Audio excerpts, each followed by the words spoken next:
नमस्कार, स्वागत है आप सभी दोस्तों का एक बार फिर से आपके अपने YouTube चैनल पर। दिन भर की मुख्य खबरें, ब्रेकिंग न्यूज आपके लिए लेकर आए हैं। हर अपडेट को आगे आप तक पहुंचाएंगे विस्तार से। ये वो मुख्य खबरें हैं जो आपके लिए जानना जरूरी है, तो दोस्तों साथ में बने रहिए। आप भी मानते हैं कि भारत जोड़ो न्याय यात्रा 24 में एक महत्वपूर्ण रोल अदा कर सकती है, तो एक लाइक वीडियो को जरूर कीजिएगा। कमेंट बॉक्स में जरूर लिखिएगा #बी सपोर्ट राहुल। पहली खबर सामने निकल के आ रही है। बिग ब्रेकिंग न्यूज, बड़ी खबर निकल के आ रही है दोस्तों।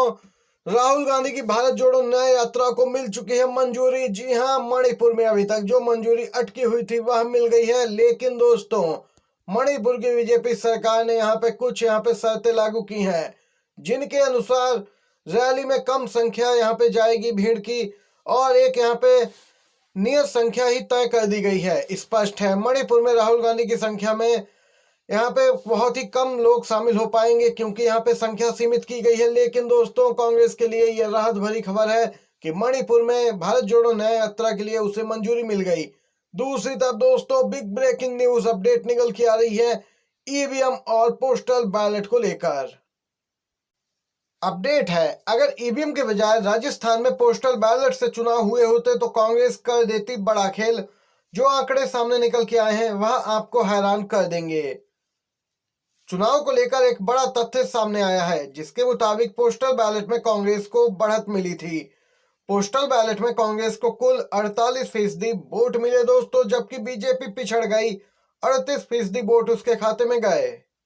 पोस्टल बैलेट में गिने गए वोट में कांग्रेस को वोट 48% और इन्हें सीट पे बदला जाए तो 137 सीटें मिली, जबकि बीजेपी को 38% वोट के साथ 53 सीटें मिली। ये पोस्टल बैलेट के आंकड़े हैं, लेकिन जब ईवीएम की गिनती शुरू हुई सारा खेल दोस्तों पलट गया। बीजेपी ने बढ़त बना ली और जो आंकड़े पोस्टल बैलेट में आए थे सामने वह उलट हो गए। ईवीएम की गिनती में कांग्रेस को 69 सीटें और यहाँ पे बीजेपी को 114 सीटें मिली दोस्तों, जो कि यहाँ पे सीधे वोट प्रतिशत उलट हो गए हैं। पोस्टल बैलेट और ईवीएम दोनों की मतगणना के बाद अंतिम परिणाम में काफी पीछे रह गई कांग्रेस, क्योंकि पोस्टल बैलेट सिर्फ यहाँ पे सीमित संख्या में ही पड़े थे। ज्यादातर मतदान तो ईवीएम से ही होता है। पार्टी को कुल 69 सीटें और बीजेपी को यहाँ पे 115 सीटें मिल गई और यहाँ पे राजस्थान में उसकी सरकार बनी है। महाराष्ट्र में फैसले के बाद अब कांग्रेस के पूर्व नेता वरिष्ठ वकील सिब्बल का बयान। स्पीकर का यहाँ पे मनगढ़ंत आदेश है। स्पीकर नार्वेकर पर हमला किया है। सिब्बल ने कहा कि इस नाटक की कहानी बहुत पहले ही लिख गई थी। कपिल सिब्बल ने कहा कि महाराष्ट्र विधानसभा स्पीकर द्वारा सीएम एकनाथ शिंदे गुट के विधायकों को अयोग्य ठहराने की मांग वाली याचिकाओं को खारिज करना एक बहुत पहले लिखा गया नाटक था। सोशल मीडिया पोस्ट में सिब्बल ने स्पीकर के फैसले को बिना किसी सहारे के खेला जा रहा एक तमाशा बताया है और इस पूरे मामले को अब सुप्रीम कोर्ट में चुनौती दी जाएगी। अभिषेक मनु सिंघवी, कपिल सिब्बल यहाँ पे उद्धव गुट की ओर से दोस्तों दलीलें पेश करेंगे। सीजीआई अंतिम रूप से फैसला सुनाएंगे। स्पीकर ने बीते दिन जो आदेश दिया है उसे चुनौती दी गई है सुप्रीम कोर्ट में। तो दूसरी तरफ मध्य प्रदेश के नेता दिग्विजय सिंह का बड़ा बयान दोस्तों निकल के आया है सामने। दिग्विजय सिंह ने बीजेपी आरएसएस पर जोरदार हमला बोला। अंग्रेजों की फूट डालो और राज करो की नीति को भाजपा, आरएसएस और विश्व हिंदू परिषद ने अपना लिया है। दिग्विजय सिंह का बयान। भाजपा और संघ ने पहले हिंदू मुसलमान को बांटा, अब भगवान राम को बांट रहे हैं। अंग्रेजों की फूट डालो नीति को इन्होंने तो अपना ही लिया है और ये लोग इसी पर अपना काम कर रहे हैं। दिग्विजय सिंह का जोरदार हमला दोस्तों। इसी के साथ अगली अपडेट आ रही है गोदी मीडिया को लेकर। 22 जनवरी को राम मंदिर में प्राण प्रतिष्ठा समारोह आयोजित होने वाला है। वहीं दोस्तों गोदी मीडिया ने चारों शंकराचार्यों के बहिष्कार की खबर नहीं चलाई, ना ही डिबेट की, लेकिन सोनिया गांधी और मल्लिकार्जुन खड़गे के न्योता अस्वीकार करने को लेकर इस मामले को लगातार दोस्तों मुद्दा बना रहा है गोदी मीडिया। गौरतलब है चारों शंकराचार्यों को नहीं बुलाया गया है, जो यहाँ पे गोदी मीडिया ने एक भी बार इस खबर को नहीं दिखाया।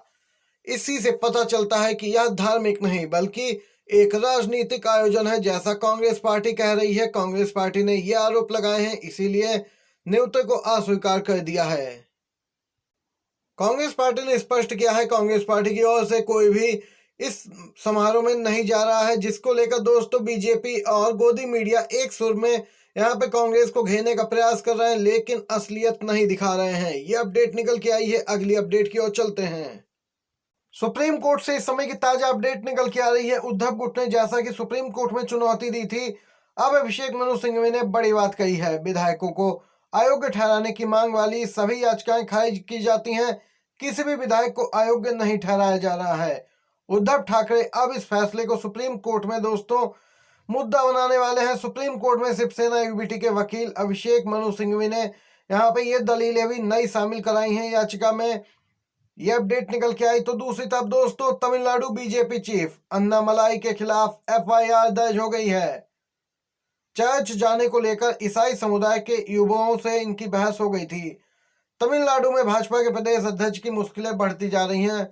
प्रदेश अध्यक्ष अन्नामलाई के खिलाफ धार्मिक शत्रुता को बढ़ावा देने के लिए पुलिस ने मामला दर्ज किया है। उन पर आरोप है कि उन्होंने दो समूहों के बीच धार्मिक दुश्मनी बढ़ाई है।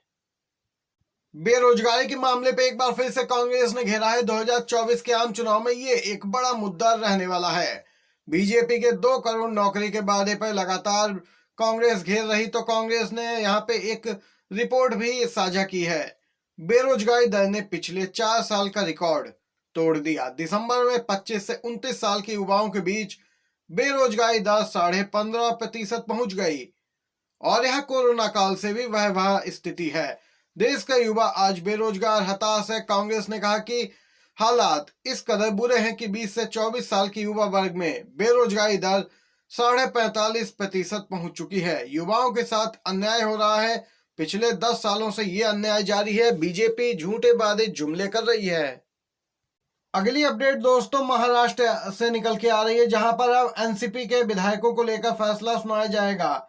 महाराष्ट्र विधानसभा के स्पीकर 31 जनवरी को सुनाएंगे एनसीपी विधायकों पर फैसला। कौन विधायक गुट के अयोग्य होंगे, कौन नहीं दोस्तों, इसका फैसला 31 जनवरी को आएगा। गौरतलब है बीते दिन उद्धव ठाकरे और शिंदे गुट को लेकर फैसला आया था, उस पर विवाद बढ़ा है। इसी के साथ एक और अपडेट आ रही है। बीजेपी समर्थक कंगना रनौत को लगा है जोरदार झटका। जी हां दोस्तों, आए दिन कंगना की फिल्में फ्लॉप होती नजर आ रही हैं, लेकिन अब जियो सिनेमा ने भी कंगना रनौत को जोरदार झटका दिया है। जियो सिनेमा ने कहा कि भाजपा का समर्थन करती हैं कंगना रनौत, इसीलिए उनके साथ काम नहीं करेगा। और यहाँ पे कंगना रनौत ने प्रतिक्रिया दी कि मैं भाजपा का समर्थन करती हूँ, इसलिए मेरे साथ जियो सिनेमा काम नहीं करेगा। देख सकते हैं एक के बाद एक झटके लग रहे हैं कंगना रनौत को। ये आज की बड़ी खबरें, मुख्य समाचार थे। वीडियो पसंद आया हो तो एक लाइक जरूर कीजिएगा, अपने दोस्तों तक जरूर वीडियो को पहुंचाइएगा। आप सभी का धन्यवाद।